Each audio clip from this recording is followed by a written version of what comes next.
On episode 457 of the 40 Plus Fitness Podcast, we meet Dr. Tracy Gapin and discuss his book, Male 2.0, Cracking the Code to Limitless Health and Vitality.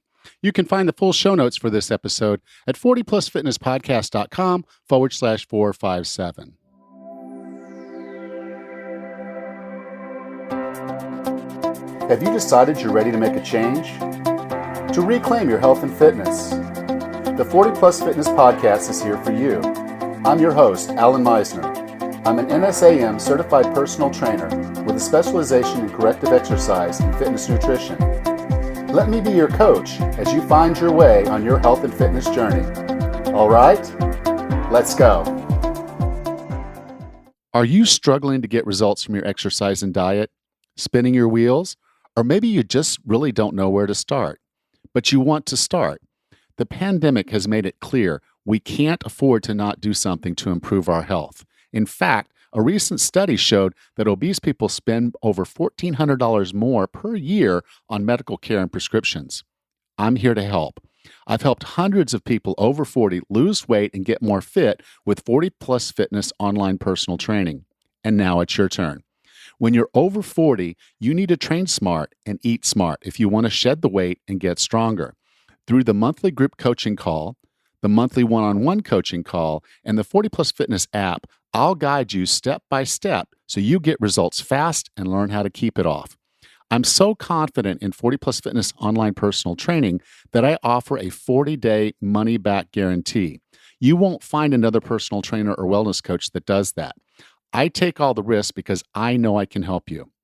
Go to 40plusfitnesspodcast.com/start and get started today. That's 40plusfitnesspodcast.com/start. In honor of Veterans Day, I'm offering a 20% discount on 40 Plus Fitness group training to all veterans with the coupon code VETERAN. This offer will be valid into the end of November. 40plusfitnesspodcast.com/start. Raz, how you doing? Good, Alan. How are you today? I'm doing a little better. They finally gave us our Saturdays back. Yay. They changed their mind and said the islands could have their Saturdays. And everybody's speculating that, they were afraid if we got more days available to us than other people, that those people would just travel here to spend their weekends. And they don't really want people doing that. But they did decide to give us the weekend back, which was really nice because I was able to go in and get a good long walk in, see parts of the island I haven't seen yet because I just haven't been up that way that far.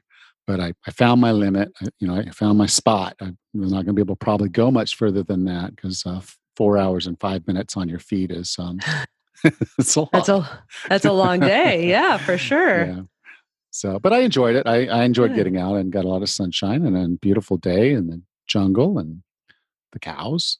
Somebody's cows got free and we're walking down the road, just looking around. Oh boy. Yeah. So it's just interesting all around.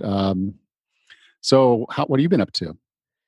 Probably the same thing. Actually, over the weekend, I did 2 long runs. I told you I was going to get back to double digits, and I did. And I did some long runs over the weekend. So today's kind of a rest day. Good. Rest days are good. Today's kind of a rest day for me too. Had a lot going on and just didn't really have time to put in a good. It's weird. I don't like getting out walking if I can't do 2 hours.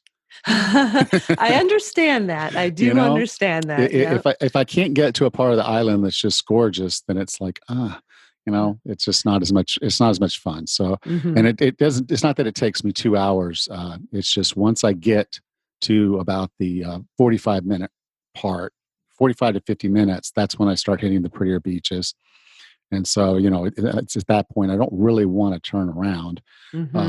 But I do sometimes. But, because I know once I get that next mile in, the beaches will just get that much prettier. So it's really hard for me to pull it back in. But rest day today, and I'll hit it tomorrow. Awesome. Sounds great. All right. So let's introduce our guest. Our guest today is a world-renowned men's health and performance expert, professional speaker, entrepreneur, and author. He has over 20 years of experience focused on providing Fortune 500 executives, business leaders, entrepreneurs, and athletes a personalized path to optimizing their health and performance. With no further ado, here's Dr. Tracy Gapin. Dr. Gapin, welcome to 40 Plus Fitness. Hey, Alan, thanks so much for having me today. So, the name of your book is Male 2.0 Cracking the Code to Limitless Health and Vitality. And, I think everybody aspires to be a better version of themselves, but we don't always have the tools or the know how to get there. And I guess as you wrote this book, and it's something that's been kind of top of mind for me, is that you just at the very beginning of the book kind of just grab us by the coat collar and say, "Damn it, grow up, man!" you know, talking about COVID-19 and all the things that we're going through right now.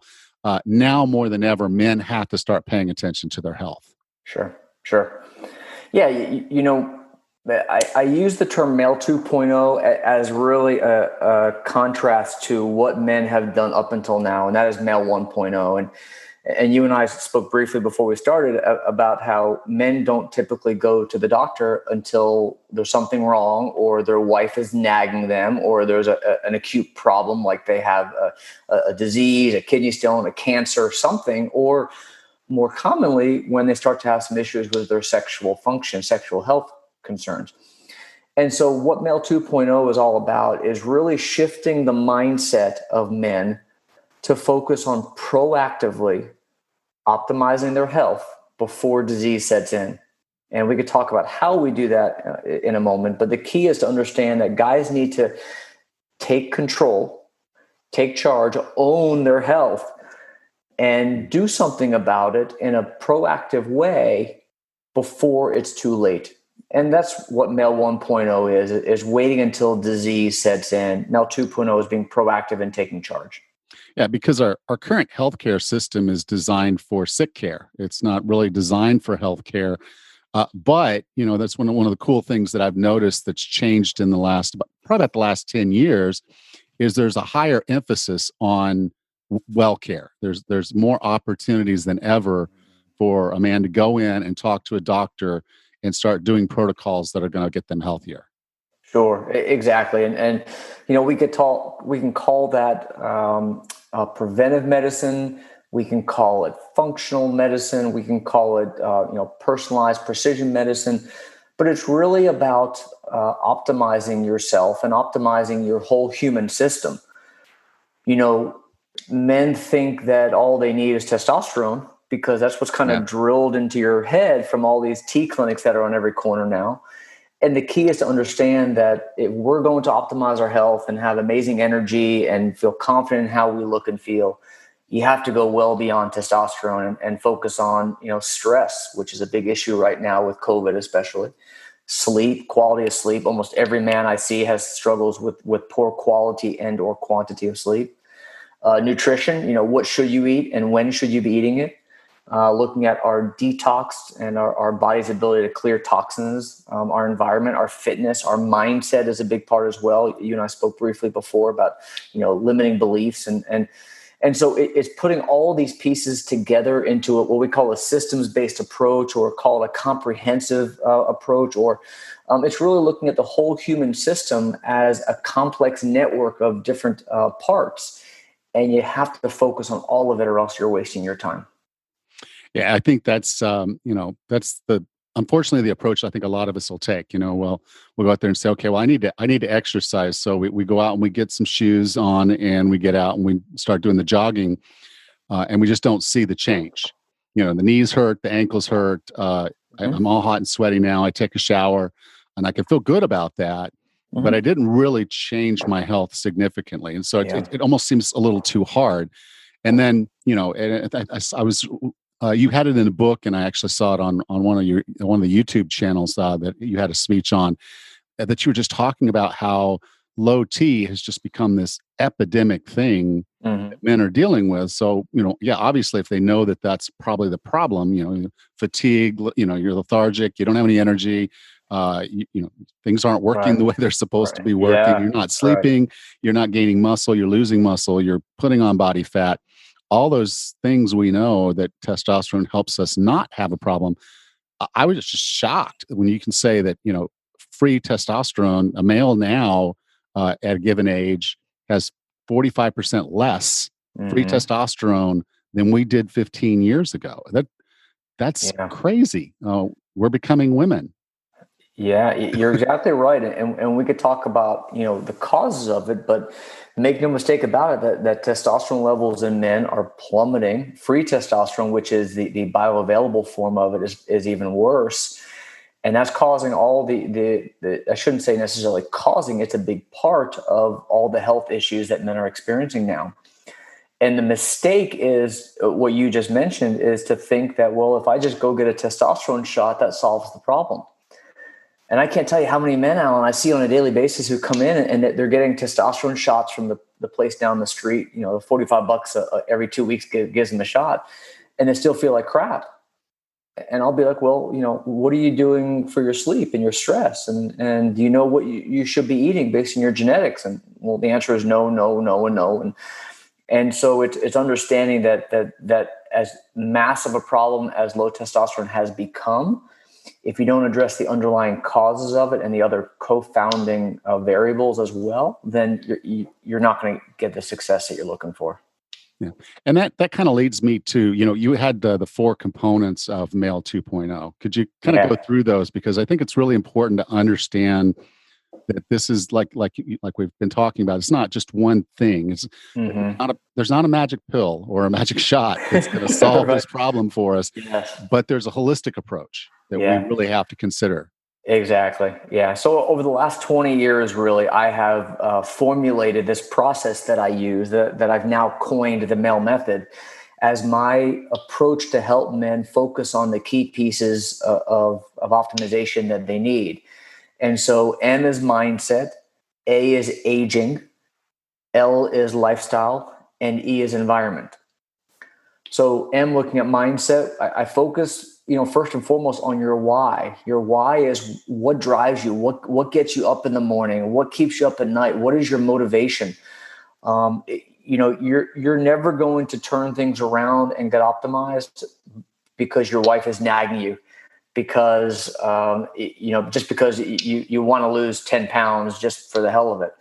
No, my why, for example, is my kids.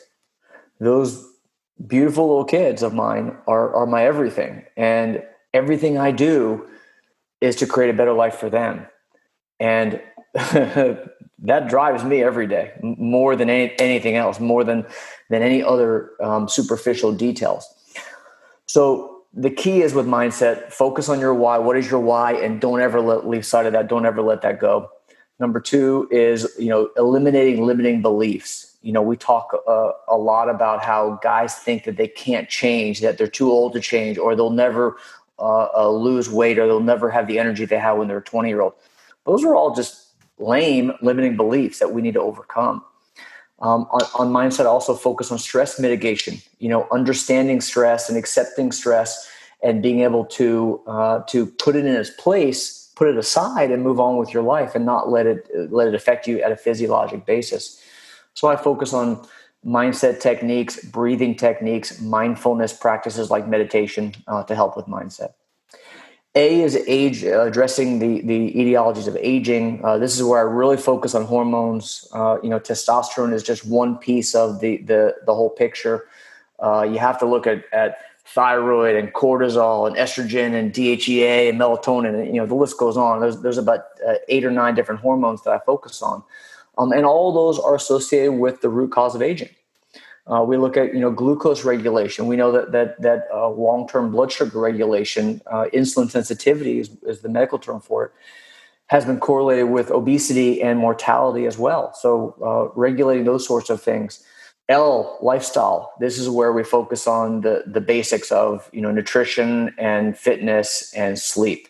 And there are, of course, generic recommendations like nutrition. I really emphasize the benefits of intermittent fasting or time-restricted feeding. But there's also genetics. We can talk a lot about your epigenetics, how by understanding your genetic blueprint, we can really dial in on exactly what you should be doing, Alan, which may be different than the guy next to you and then the guy next to him. And so it's really personalizing it with genetics can take this to the next level as well. And then finally, E is exposures. Endocrine disruptors are chemicals and toxins in our environment, which are crushing our health, causing obesity, autoimmune disease, crushing our hormones. And so mitigating exposure to these toxins as well as improving our body's ability to handle them is the E of environment. So that's the male method. Okay. And I think one of the core of that, yeah, it's a very holistic thing.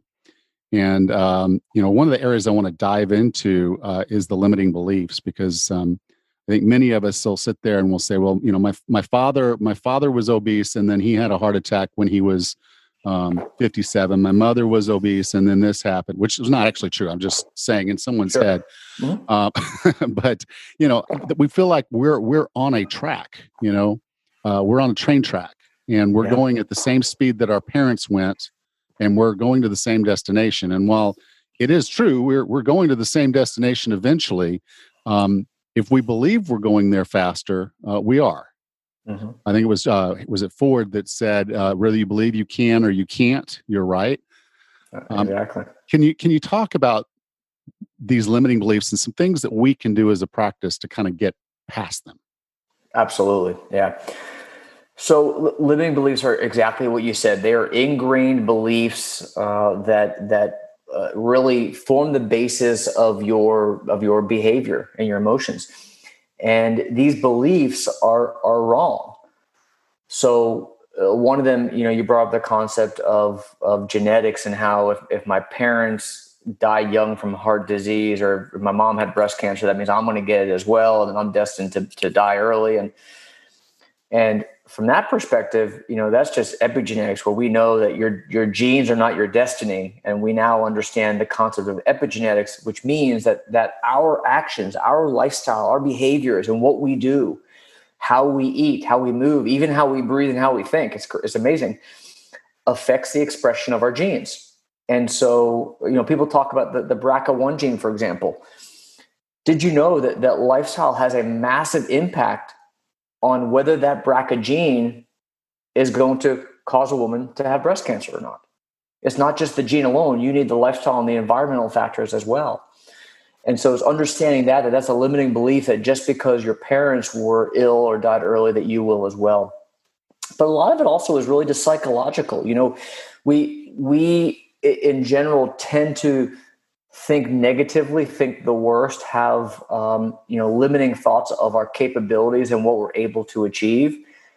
And we need to get beyond that. We need to understand the limitless potential is the phrase that I like to really emphasize, that we all have. We all have a limitless potential if you will recognize it and pursue it.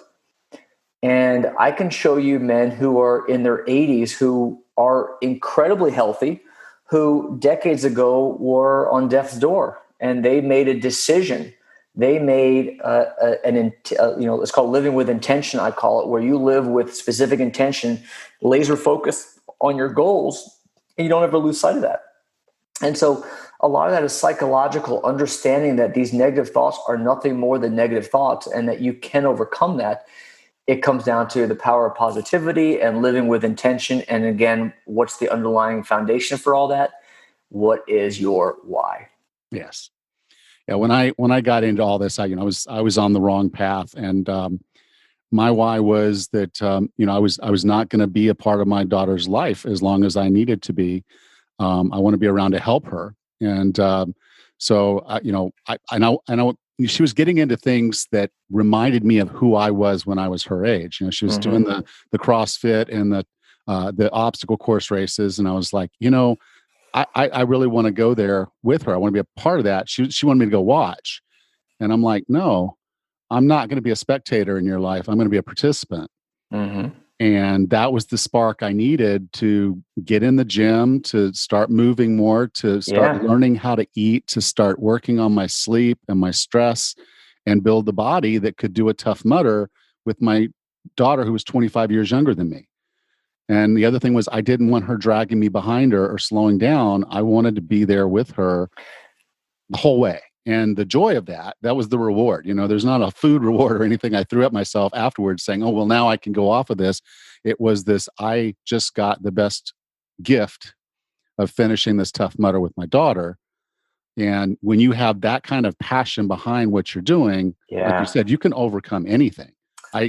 We Wow. ran through electricity. They're shocking us with electricity as we were trying to finish this race, and people were face planting left and right, and we just ran straight through it because I was just so pumped about that moment with my daughter. So, yeah, I agree. If you believe, it'll happen, and if you've got that why built behind it, then by absolute sureness, you'll get where you want to go.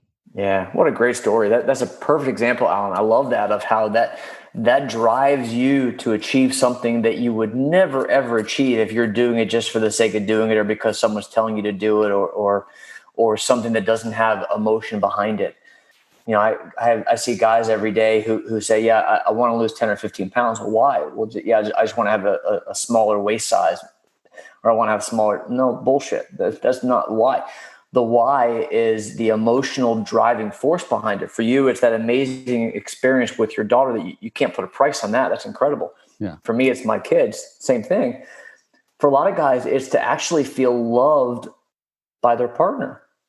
And they want to feel attractive to their partner. And that provides them fulfillment and an emotion that's very important to them.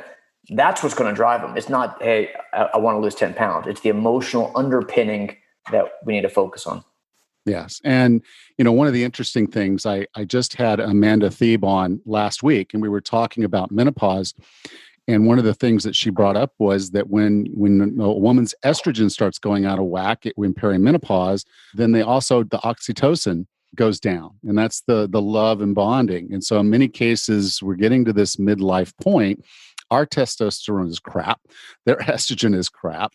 And now there's a conflict between us, and we don't have the bonds sometimes to make it through there. So, I can definitely see a situation where you're saying what's happening to me and what's happening to my wife is not working. And I do want to feel that love again. I do want to have that thing. Right. And a lot of that's going to come from what you can control, which is yourself. Absolutely. Yeah, I completely agree. This episode of the 40 Plus Fitness Podcast is sponsored by Let's Get Checked. I typically get blood labs done 3 to 4 times per year, and I've dreaded it every time. It's time-consuming, expensive, and now I have to worry about why other people might be in the same waiting room with me. Let's Get Checked has a brilliant model for getting lab work done from the comfort of your own home. You order the tests you want, and they send you the testing kits with full, easy-to-understand instructions. You get your sample, send it to them with the prepaid shipping label provided. Their labs are CLIA approved and CAP accredited, which is the highest accreditation available. But what I love most about their approach is how you can order just the tests you want. Full labs can get very expensive. With Let's Get Checked, you pick and choose the labs you want, and as a result, you pay less. Cholesterol, hormones, PSA, vitamin deficiency, CRP, thyroid, they have them all, but you only pay for the tests you want. No setting a doctor's appointment, going to the doctor, finding a local testing lab, if your hometown even has one, setting another appointment, getting the sample drawn, and waiting. With Let's Get Checked, you'll have your results probably before you could even get in to see your doctor. A physician will review your results, and if there's anything going on, they have nurses that you can talk with. It's a really cool process. Let's Get Checked makes it easy for anyone to get professional testing and consultation from the comfort of their home. If you're trying to improve your health, you need measurable goals. Blood work is the best health marker you can use to know if you're on track. Go to 40plusfitnesspodcast.com/LGC and use the code ALLEN20. That's ALLAN20, and you'll get 20% off. Visit 40plusfitnesspodcast.com/LGC and be sure to use the code ALLEN20 to get your 20% discount.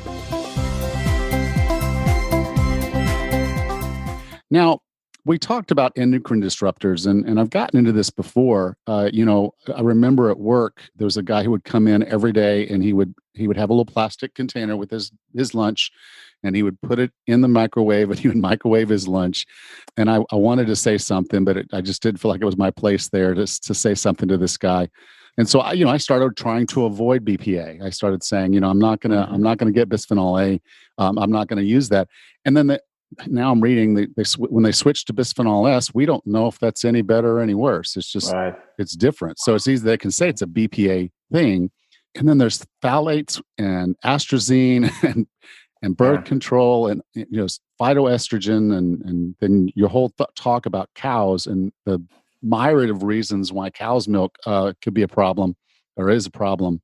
I'm just fascinated that stuff's out there, and we, particularly like astrazine. You were saying it could how it affect male frogs. Mm-hmm. Could you go through that story? Because I think Yeah. this is So it's pretty dramatic. Yeah. So for your listeners, atrazine is an herbicide. It's used to kill weeds basically, and it's sprayed on crops here in the U.S. It's actually been banned in Europe, but for some reason it's still allowed here in the U.S. Thank you, FDA. And it's the second most commonly used herbicide behind glyphosate. So people focus on just glyphosate, but atrazine causes similar issues. And it's sprayed mostly on our corn crops and our wheat crops here in the U.S. So, and especially, if something's non-organic, then it's likely been sprayed with atrazine, and that'll never show up in the ingredient list of your product. So you don't know it's there, but it's definitely there. We have found that atrazine is found in significant levels of our drinking water, and the water tables are contaminated with atrazine because our community, our municipal treatment plants are very poor at filtering out endocrine disruptors such as atrazine and estradiol, birth control, and all these other toxins. So atrazine, you mentioned the frog story, is pretty scary. At very minuscule levels of atrazine, male frogs become female frogs. If they're exposed to atrazine in very small concentrations in the water, they become female and they actually lay eggs. So it's amazing to think about. These male frogs actually become female and they're actually able to actually lay eggs and reproduce, which is insane. The drinking water here in the US has exponentially higher levels of atrazine than those studies in the frogs. And so we know that atrazine causes autoimmune issues. It has been linked with decrease in testosterone levels without question. It's been linked with cancers and obesity and diabetes. And it's unfortunately not really discussed very much. And I think the worst of it is that we all have it. Yeah. Every single one of us is exposed to these on a daily basis. It's in our water, as you mentioned. It's in containers that we're putting our food in. It's in products that we're using to wash our hair or shave our face or wash our clothes. Keep the static out. Make our stuff soft and smell good. All of these are really messing with the way our body's hormones work. So what are some strategies for us to implement where we can at least do something about this, because it's not going to do something. We can't count on the FDA to come around and fix this for us in the short run, and so we have to be proactive. What are some things we can do? Yeah, great question, Alan. So we can look at it from two different angles. First, we can look at it from mitigating or eliminating, if possible, our exposure to these toxins. And then we can look at it from a functional perspective of how do we optimize our body's detox pathways to fight off the exposures that we do encounter. So from the mitigating exposures part, first it's from a food standpoint, focusing on limiting exposure in our foods. That means eating organic. That means eating, grass-fed beef if you are a meat eater.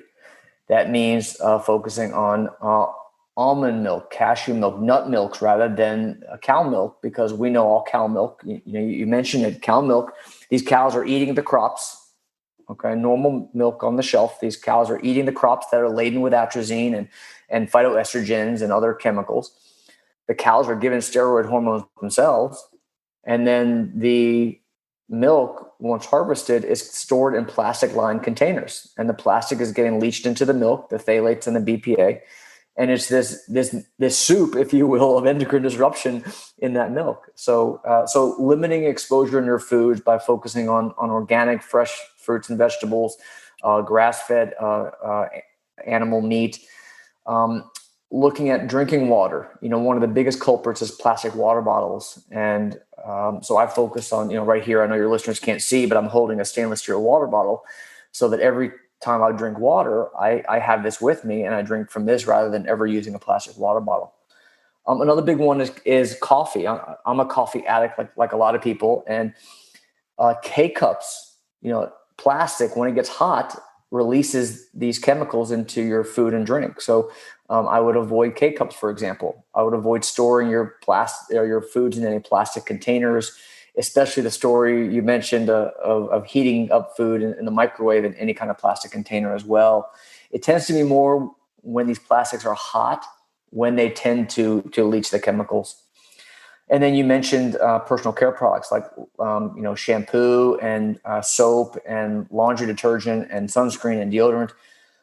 You want to really look at the ingredients and choose carefully. I like to recommend a couple apps on your phone that you can use to actually scan barcodes and find out the actual ingredients of your products before you buy them. Because a lot of those personal care products you are putting on yourself, and these chemicals, they get absorbed through your skin very easily. It's called lipophilic, which means they like to get absorbed through the fatty layer of your skin. And so you want to really do everything you can to mitigate exposure. We find it in plastic products, baby toys, plastic containers, chemicals, paint and hoses and garden. I can go on. Cash and on. register receipts. Yeah, everywhere. Yeah, exactly. What's amazing is IV tubing has high levels of phthalates in them. IV tubing, you go to the hospital and you're getting IV fluids and you're actually getting these chemicals, and it's insane that they're everywhere. So then the other side of it is really optimizing your detox system. And your body has a free radical scavenger system or an antioxidant system where your body is able to kind of detoxify these chemicals. And so we look at things like glutathione and catalase and thyroidoxin and all these other complex pathways that start in your liver to clear these toxins. And so anything we can do to optimize that's going to be valuable. What can you do to optimize that? We could look at cold therapy, cryotherapy, like cold showers. We could look at intermittent fasting. We could look at supplements like curcumin or turmeric, supplements like Protandim, which is amazing, has NRF2 activator, NRF1 and 2 activators in it. We can look at supplementing with NAD boosters. NAD is a molecule that is very much needed to improve our redox system, our redox pathways to help clear these toxins. And so making sure that your body has an ample supply of NAD. And so supplementing with NMN, for example, or NAD patches are a great way of doing that as well. And then finally, I'll briefly mention that what I do with my clients is I look at their genetics. And based on your genetic blueprint, we can really understand your body's function and your weak spots or your blind spots of what we need to optimize. So for some people, it may be that their glutathione is susceptible, or maybe they don't have good mitochondrial function, or whatever it may be. And we can specifically target that area for optimization to improve your body's detox pathways. Cool. And there's one I didn't want to go on without reminding them. You brought this up. And either one of us are spokespeople for this company, but you filter your water specifically using charcoal filters to try to get these endocrine disruptors out of our water. Sure. It's a carbon filter. You're right. It's a carbon block filter. And there are a couple different ways of doing that. I have in the past used a Berkey water filter, and I'm not an affiliate or I have no financial involvement with them at all. But I love their product. It looks like a tea urn, and you can take lake water and put it in this, and it'll filter out all the toxins and chemicals and purify it to the point that you can drink it safely. There also is an underwater mount for your sink that you can use that has again, you want a carbon block filter that will clear out these endocrine disruptors, not reverse osmosis. I actually don't recommend RO typically because it does filter out some minerals that you actually need, like calcium, for example. You filter out too much of the good stuff with RO, and you waste a ton of water as well. But there is an underwater mount that you can use for carbon filter. And then there's also Kinetico has a good one that we're actually building a house. I'm going to be putting it in that house as a Kinetico, a home system that will filter your entire house's water, again, with a carbon block filter to purify it. Yeah. Oh, cool. We're. I live on an island, and a lot of people here are. They basically have to get their own water from rainwater, and we're told not to drink the city water and stuff like that. So we do some of that, and so water filters are pretty ubiquitous here on the islands because that's when you're dealing with rainwater and trying to drink that, or even the city water in some cases, you just want to be careful. Sure. Now, I really haven't talked about peptides on this show. I mean, it's kind of something that I think is it's starting to go a little bit more mainstream. When I first started hearing about them, I think the term they used was SARMs. And so I started doing a little bit of reading on them there, but I'm not someone who typically brings the type of stuff that's going to move you 2%. If you're not focused on your mindset and your lifestyle and your environment, then the peptides aren't going to get you there. That's not the secret sauce. But they're very, very interesting because they're just amino acid chains, but they have some pretty significant effects on our body. If we're doing everything else right, peptides might be something to explore. Could you talk about peptides, what they are and what they do? Sure. Yeah, peptides are absolutely amazing. And I truly believe that at some point, peptides will replace pharmaceuticals. And I know that's a bold statement, but it's true because they have amazing capabilities to provide very precise, specific outcomes with very minimal, if any, downside or side effects. So peptides, as you mentioned, are simply chains of amino acids. A protein is just a long chain of amino acids. That's all it is. A peptide is a short protein. Anything under 50 amino acids long is considered a peptide. Anything between 50 and 100 is a polypeptide. Anything over 100 amino acids in length is called a protein. It's that simple. So peptides can provide amazing specific functions, such as we can use peptides to help with metabolism, burning fat, losing weight. We can use peptides for building muscle. We can use peptides to sleep. There are peptides for improved cognitive function and focus and memory and anxiety. There are peptides for improving gut health or musculoskeletal repair or reducing systemic inflammation. There are amazing peptides for men's health, specifically libido and boosting testosterone and actually erectile dysfunction. There are a few peptides that men have actually complained that the erection lasts too long from the peptide. So they may have taken too much. There are peptides for hair loss and for skin rejuvenation. And it goes on and on and on, Alan. So what's amazing about peptides is that you can have very specific functions and again, very little, if any, downside. The first peptide ever discovered was actually insulin. Insulin is a peptide and growth hormone is a peptide. So these are naturally occurring signaling molecules in the body that give signals that your body already recognizes. So that's what makes these very unique and different from pharmaceuticals, is that these are natural products that are recognized by your body to provide specific outcomes. Some peptides are given orally, and some peptides are given via subcutaneous injection. Some peptides are given intranasally, like as a nasal spray as well. So you can also inject peptides into a joint. For example, BPC is a great peptide that's amazing for reducing inflammation either in the gut or in your joints. And BPC can be given orally, which is amazing for gut health, or it can be given subcutaneously for systemic inflammation, or specifically into a joint to help reduce inflammation in the intra-articular space. Okay. So that's an example of how, depending on the function you're trying to achieve, different routes of administration. Okay. Now, if I eat a grass-fed, grass-finished steak, it's protein. My body is going to break that protein down to usable amino acids. What's preventing the oral peptides from being broken down in a similar fashion? Yeah, great question. And that's the reason most peptides are not oral. BPC is a great one. And BPC is very helpful to be taken specifically orally if you're trying to improve the gut because that's where it's going to get absorbed and have its function, is specifically in the gut and affect the microbiome.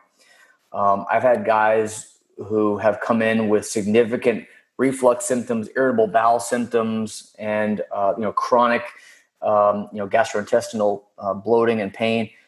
And among other things, I add BPC, and a month or two later, they forgot they even had any symptoms at all. It's pretty impressive. So you're exactly right that in general, most peptides need to be given either subcutaneously or intranasally, or somehow get systemic other than the gut, because the gut will break those down, and they're too big to be absorbed the way they are. And I'll also emphasize briefly, I love what you said, that it's once you do everything else, peptides are great. A lot of guys will come to me for peptides first. And my analogy here is peptides are your dessert. Until you eat your dinner, you don't get peptides. Until you do the heavy lifting and do the right things, and make sure that the male method is being achieved properly, then peptides are not necessarily going to be very helpful. Yeah, and then I think the other thing that comes out of this is, you can go onto websites, and they'll sell you peptides. They'll tell you it's the MK677, and this is going to help you gain muscle, but that's not really the route you really want to go with this. This is somewhat medicating. I don't want to call it a medicine per se, because when you get it from them, they're saying it's not for human consumption, but that's what your intention is. So how do we go about knowing, well, one, I guess knowing what we need or we could use, and then getting it appropriately? Yeah, great point. So as you mentioned, you can find these peptides all over the internet. And the problem with these places, and I'm not going to name any of them to call them out, but they are research chemicals. When you go to these sites that are offering it to the masses, it's a research chemical. And unless it's coming from a compounded pharmacy that have quality assurance, that have good QA documentation of the purity of their products, the safety of their products, you just don't know what you're getting. I've heard amazing stories of people getting these peptides and then sending them off for analysis, and they have nothing like what they're supposed to have, and other stuff in there that they shouldn't. And so from a purity standpoint, from a safety standpoint, from a quality assurance perspective, I would never recommend, I wouldn't take it myself unless it comes from a qualified compounding pharmacy. And so that's why you need to get your peptides from a physician like myself, or another prescriber who has experience with peptides. Right. So as we're coming up on November, being Male Health Month, when we want to make sure we're more aware of it, I have to ask you the same question I ask all my guests. I define wellness as being the healthiest, fittest, and happiest you can be. What are 3 strategies or tactics to get and stay well? Absolutely. Great question. Number 1 is sleep. I think that one of the most overlooked aspects of men's health is sleep. And I like to use wearable technology to track. Every client I work with, they have to wear either an Aura ring, a BioStrap, a Garmin watch like I have on here, some way to actually track their data. And what we find is their sleep is awful. And so they may think it's fine, but when you actually track the quality, it's terrible. So I really like to emphasize a couple aspects of sleep hygiene that are very valuable when it comes to basics of sleep optimization. Number 1 is consistent sleep schedule. So setting a time that you're going to go to bed. Let's say it's 10 o'clock, 10:30, and you go to bed that exact same time every single night. Eventually, your body's going to get into a good circadian rhythm that is going to help improve the quality of your sleep. And your body senses that your circadian rhythm, your clock genes, they're called, and your period genes. These are genes that regulate your circadian rhythm. They sense this. And so going to bed at the exact same time every day, including the weekends, there's this social jet lag people have where they tend to sleep very poorly during the week, and they go, I'll just make it up on the weekend. It just doesn't work like that. Your body does not recover like it needs to by simply adding an extra hour of sleep on Saturday and Sunday. So it's really being consistent about sleep schedule, going to bed and waking up at the exact same time. For 3 hours before you go to bed, you need to turn off every single electronic in your house. No more phones, no more computers, no more laptops, iPads, that sort of thing. Turn off the TV, read a book, use an incandescent light to read a book. And, focus at that time on meditation is great, on some mindfulness techniques before you go to bed as well. But you got to get the blue light that's coming from these electronic devices off of you for 3 hours before bedtime. I would also emphasize that your bedroom should be for two things only. Preach it. and one of them is sleep. Yes.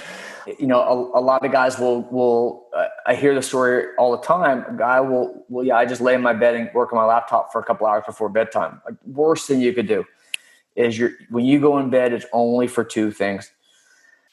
During the day, your body needs sunlight. You need exposure to sunlight. And so especially early in the morning, as early as you can, you want to get out and get your body exposed to at least 15 to 20 minutes of sunlight, especially in the morning, to help with that circadian rhythm.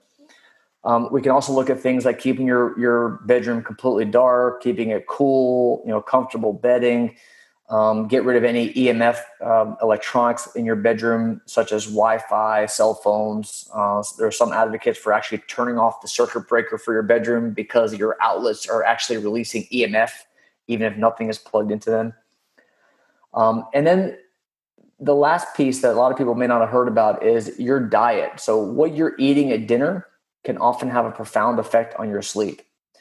So foods that are high in amino acids, foods that have MSG, these foods give you glutamate. Glutamate is an amino acid that is actually an excitatory neurotransmitter. It gets converted in your body to GABA, which is a very relaxing, soothing neurotransmitter.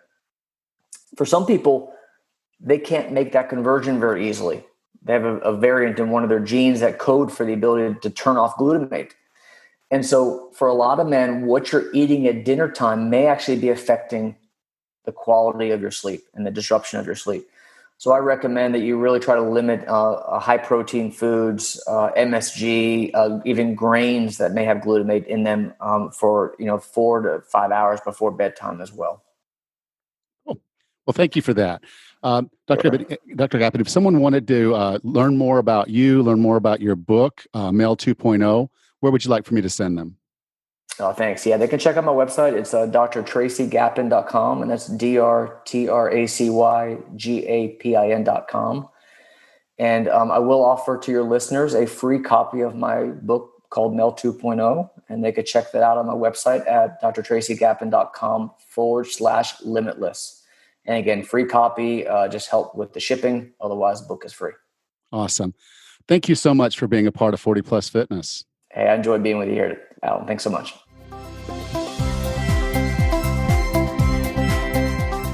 All right, Raz. I know this was a kind of a men's health topic, but there's ways to take information away from all these conversations, whether we're talking about menopause, whether we're talking about some men's health issues. There's always something to take away, if nothing else than just knowing that your significant other is going through some stuff. And things that we can do to make it better for him or her, or things we can do to take care of our children, because it's not the amount of chemicals that are going to be available in the world are not going down, they're going up. And so that's one of the things I took out of this, was just how serious endocrine disruptors can be. I mean, you're turning a frog from a male to a female, and I'm like, ooh. That's very serious stuff right there. Yeah, it was a light bulb moment for me too. So I downloaded the Environmental Working Group app. You can find this on iPhone, and I'm pretty sure it's on Android. But I downloaded the app just to see what it was like.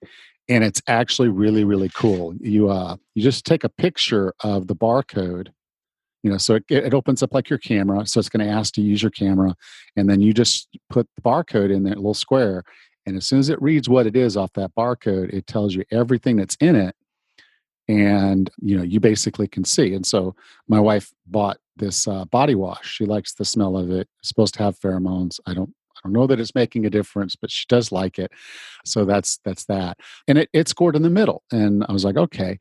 Now it scored in the middle because of possible allergies. And I'm only really allergic to dumb people and people that lie. I'm not really allergic to anything else. So, that's good. The fragrance that they're using, I'm not allergic to, but, it doesn't have any of those endocrine disruptors, which was good to know. Now, it did have some dyes in it, of course. They want it to be a pretty color. Doesn't have to be, but it is. Mhm. And so, there are some dyes in there that I'd have to think about. Is that really something I want to put on my skin, or is that something I want on someone else's skin in my family? So I thought that was a really cool app to have, and just to kind of go through and look at your household cleaners, look at the things you're putting on your body, this makeup, all of it. It's just, there's things there that you just might not know what you're getting, because shampoo sounds, or cleaners sound like a very easy thing. Just put some soap and some fragrance and let's go. Mhm. But that's not always the case. Like I said, they want to make it a pretty color. They want it to, have a certain feel and texture to it. So you feel like you're getting something more than just soap. Mhm. And so there might be more than just soap in your soap.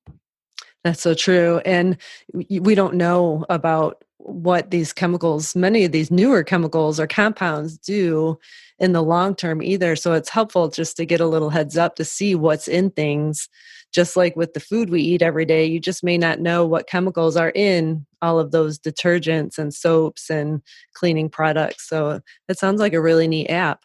Yeah, I'm glad I did, and also I'm going to take a few minutes to find that filter he was talking about. The charcoal filter.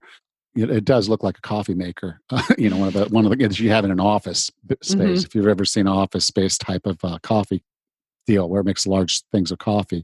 But I'm going to go find one of those, and I'll put that in the show notes for this episode. So if you do go to the show notes, there'll be some links there. I don't think I can link to the app, the Environmental Working Group app itself, but it's easy enough to find by doing the search. But I will link to that filter, so you can filter out some of the stuff that might be in your tap water at home. That's a great idea. He did talk about reducing exposure to toxins, and that's the first step is knowing what we're exposed to. But he also mentioned that being healthy or having a healthy lifestyle can help improve our options after maybe being exposed to some things. He had talked about a lifestyle, how that impacts our genetics. And just because we may be prone to certain things, like he had mentioned the BRCA gene, which is on my radar. If we lived a healthy lifestyle with good food, good nutrition, good exercise, maybe that gene won't be activated. Yeah. And then the other side of it is you have to think about these things as far as what's the cumulative thing that's going on with your body. Hmm. And so if we're throwing chemicals at our body and we're eating crappy food and we're not getting good sleep and we don't have Hmm. good stress management protocols and we're not moving enough, all of those are basically signals to your body. Your information, food is information, movement is information. And Hmm. if you think about it from that perspective, the coding that's there is going to kick off and say, okay, this person doesn't need to be around any longer. Let's go ahead and do these bad things because Yeah. they want it. I mean, Hmm. it's not to say, but you're asking for it, in a Hmm. sense. So we know that movement, we know that lifestyle, we know that what we eat, the sleep, all of it impacts our health. And the more that we can do step by step, just little increments. One, cutting out the toxins. Two, Hmm. looking and getting higher quality food so you're getting the nutrition. I was reading another study today that showed that vitamin D deficiency is a big deal with COVID. And so, if you're not getting the requisite sunshine, this 15, 20 minutes out in the sun with a good bit of your skin exposed. So you're getting some sun, you're getting some vitamin D. If you can't get it, then consider supplementation. But if you're not getting your vitamin D, you're putting yourself at risk for complications from COVID that would be Hmm. worse than it would otherwise be. So again, these things are cumulative about our lifestyle, and there are things you can do today to improve all of it, to give your body a fighting chance. Just little incremental things. Yeah, it all adds up. Just these little steps really do make a difference in the long run. All right. So we challenged ourselves to start helping you come up with a keto Thanksgiving, hopefully can roll into maybe even a keto Christmas by giving you a few recipes. And The recipe I'm going to bring on is not so much a recipe as a style of a way of getting something done. The turkey is the hallmark for most people to have. Now, if you really want to go keto, then I'd say go with ham. Ham is going to be more keto than a turkey. But if turkey's the thing, which for us Thanksgiving is definitely for me, it's the thing. I love cooking the Thanksgiving turkey. It's a gift I do for the family for Thanksgiving every year. And we're going to have to do it a little early this year because of COVID. We're having to change our travel, but I'm still going to cook a turkey for my family about a week early. But anyway, here's how you do it. It's pretty simple. Go find a good quality turkey. There's get an organic, humanely raised, pastured turkey. Just wild out there turkey. Better if you can hunt for it. I don't know. I think they have turkeys up there in Michigan. Oh yeah, Maybe Mike can go get you one. I hear for they're the sure. hardest thing to hunt. But you get a good quality turkey. Okay, that's the first bit. Second bit is that I'm going to tell you to cook it the exact opposite way everybody else tells you to cook it. Okay, you don't want to put it on a rack. You want to put it down in the pan, and you want to put it breast down. Okay. Everybody else cooks their turkey breast up. And that's why the breast meat gets really, really dry because the moisture falls down and it falls out of the breast. What you want to do is flip the script on this and cook it for the first bit, breast down. Okay. Hmm. So, what I'm going to do with my turkey is I'm going to wash it off real good.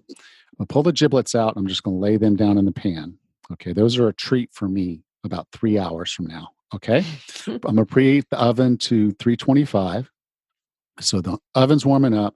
I clean the turkey out, got it ready. Sometimes they stuff the giblets in the neck space and the neck in the bottom space. And I don't know why that juxtaposition that's backwards from where it came from.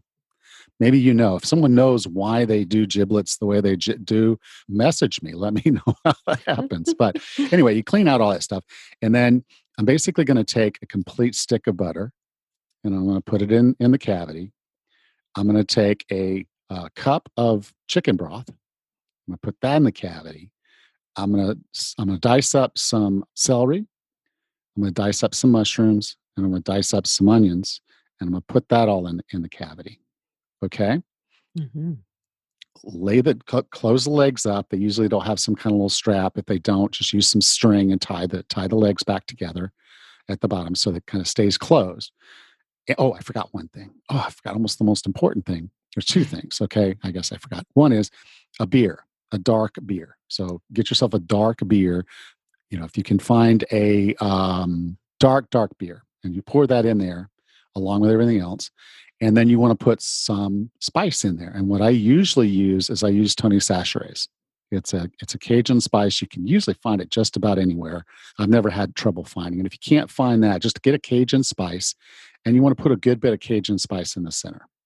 Okay, so now all that's in there. It's bubbled around. The spices in there, the beer's in there, the butter's in there, and then you just, like I said, close the legs up and you lay it breast down in your baking pan. In a pan, deep pan. Make sure it's deep, so because the moisture is going to come out, and your breast is literally going to sit in that moisture as it cooks. Cover it all up with tin foil and put it in the oven. Now, depending on the size of your turkey, what you want to do is cook the turkey until it has like an internal temperature of about 165, maybe just a little bit more. Okay. And that can take anywhere from 3 to 4 hours for most of the turkeys that you're going to buy. But get it to about 165 internal temperature. Once it gets to 165, pull it out and carefully turn the turkey over. I always make a mess doing this, but you turn the turkey over and then you carefully peel, so you peel all the tin foil away. You carefully turn the turkey over and you put it back in the oven. And you let it go for probably about another half hour to 45 minutes till you get an internal temperature of 185. You always want to cook any kind of poultry, chicken or turkey. You want to get it to internal temperature of 165. That's when it's done. 185. So once you get it to 185, you're done. You pull it out. Now, when I do the turnover, I talked about the giblets. That's when I go fish them out and I put them on a plate. and I put the turkey back in, and I go sit and watch football, and I eat the giblets.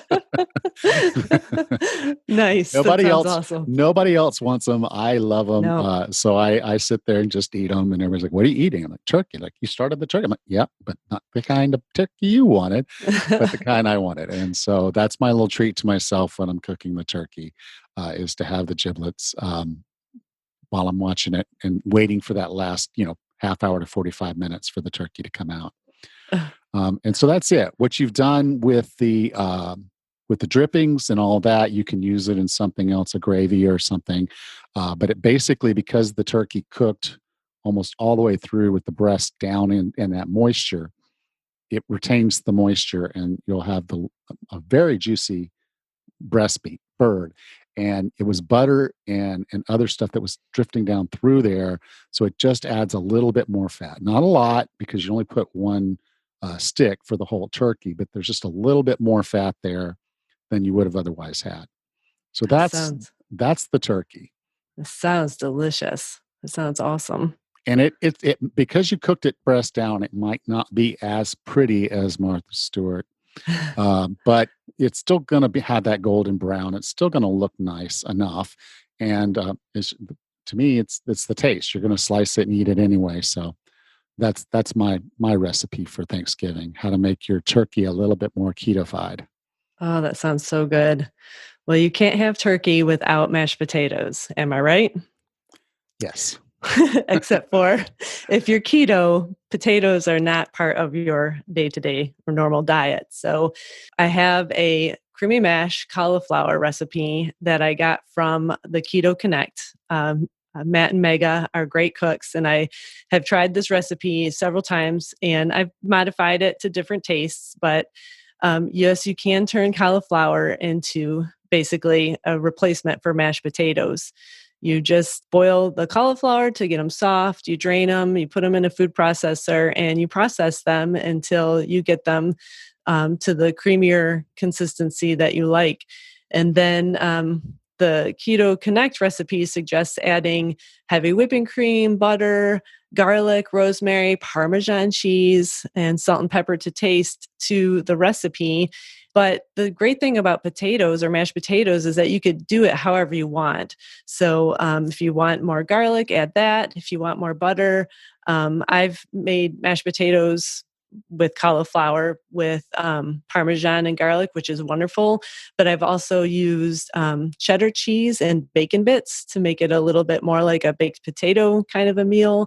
So it's just a really wonderful creative recipe that you can modify to suit whatever tastes of the people that you have coming to your party, or your Thanksgiving dinner. So it's a nice recipe, very easy, doesn't take much time, and you can absolutely practice it in advance to get it to the way you like it. But I'll send you the Keto Connect version of the recipe, and then your listeners can try and modify it to their own tastes. Okay. Did that come with a gravy of any sort, or have you tried any keto gravies? It does come with a gravy. I have not made the Keto Connects version of it, but what Mike and I have done in the past is with all those wonderful juices that you get off of your turkey, we just add a little bit of xanthan gum to kind of thicken it up a little bit. And that's just perfect the way it is. But you can absolutely modify that again with adding more rosemary or other fall spices to get it the flavor you like. Okay. And you'll have plenty of drippings. That's one of the things when you're cooking the Mhm. turkey the way that I cook the turkey. There's a lot of fluid in the pan when you're done, so you'll have tons of drippings that you can use for gravy this time, and or you can freeze some of it. And when you want to have that going on later, then yeah, just mixing in some xanthan gum, which is fairly innocuous. It's not something, but it's not something you Mhm. really have to be that concerned about. So, perfect. Well, thanks, Rachel. Sure. Next week, we'll be sure at the end, stick around to the end, and we'll be sure to have another recipe for a keto-fied Thanksgiving. Thank you. Next time on the 40 Plus Fitness podcast, we meet Dr. Miles Spar and answer the question, what are peptides and what can they do for you? Until then, have a happy and healthy week.